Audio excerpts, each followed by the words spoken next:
Over the course of Dragon's Rising's 3 seasons, they've introduced a major theme to go along with each of them. Season 1 focused on the concept of energy as our introduction to the Source Dragons, which evolved into the following seasons pitting two sources against each other. Season 2 gave us motion versus strength, and Season 3 introduced focus versus chaos. What I specifically want to focus on is Season 2's theme of motion versus strength, as it gave us the perfect representation of this through Raz, a teacher that idolizes strength, attempting to mentor Eren, a ninja being taught motion-based techniques. During the Tournament of the Sources, Raz and Eren have a great interaction where Raz says this: "There is light in the darkness, and darkness in the light." Season 2 treats motion as a quote-unquote pure method, while strength is a more brutal, forceful path. This ties into the idea Raz presented of light and dark. Light in the darkness and vice versa can symbolize motion having to bleed into strength to achieve a goal, which Eren ends up doing as the season goes on. But one big problem: it goes nowhere. Season 3 gives us an alliance between Eren and Raz, where he entertains Raz's teachings in an effort to get his parents back. My main problem with this arc is that neither Raz or Eren gain much character-wise. This would be the perfect chance to show the light and the dark concept teased in the previous season. Since Eren is introduced as this really kinda naive kid, it would be awesome to see him really go off the deep end in service of his parents' return. They keep hammering in this idea that Eren would do anything to get them back, and it's never really proven. The worst thing he did during his journey with Raz is ignore the algae farmers after the 5 attack. As for Raz, the other side of this coin would imply he would find some light in his darkness, perhaps by warming up to Eren and telling him more about his past, but really the only thing he does is help him strength max by telling him to do Spinjitzu for the 50th time.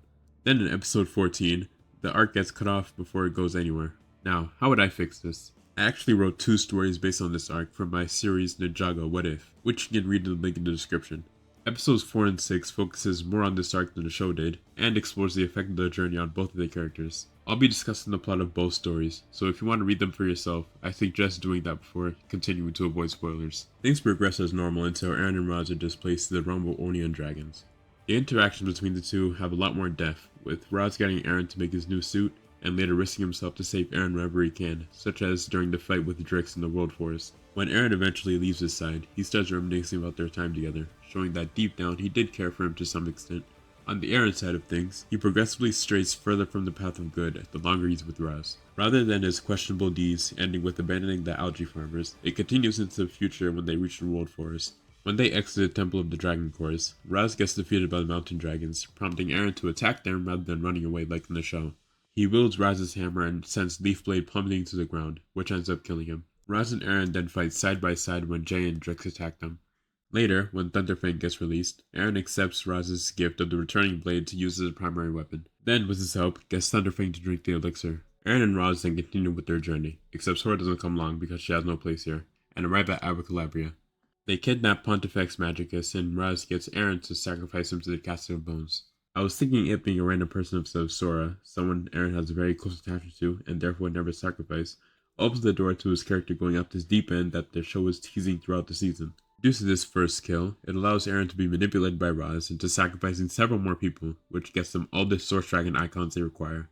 After defeating some skeletons, they're chased by the ninja before Raz can achieve his goals. Sora uses her powers to stop the vehicles they were traveling on and has a conversation with Eren, convincing him to leave Raz and return to the ninja.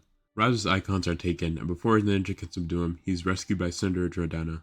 In episode 6, it's shown that the effects of his journey with Raz are having a mental toll on Eren.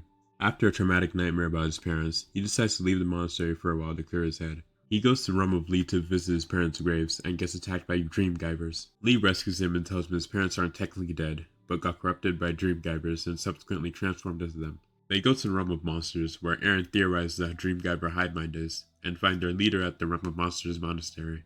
Eren uses his lessons from both Raz and the ninja to perfect his object Spinjitzu, and kills the Dream Giver leader. This releases every corrupted individual from their control and onto the spectral lands. In my opinion, this direction of Raz and Eren's respective stories do so much more with their characters than what the show gave us, but I'd love if you took the time to read them in their entirety and give your thoughts in the comments below.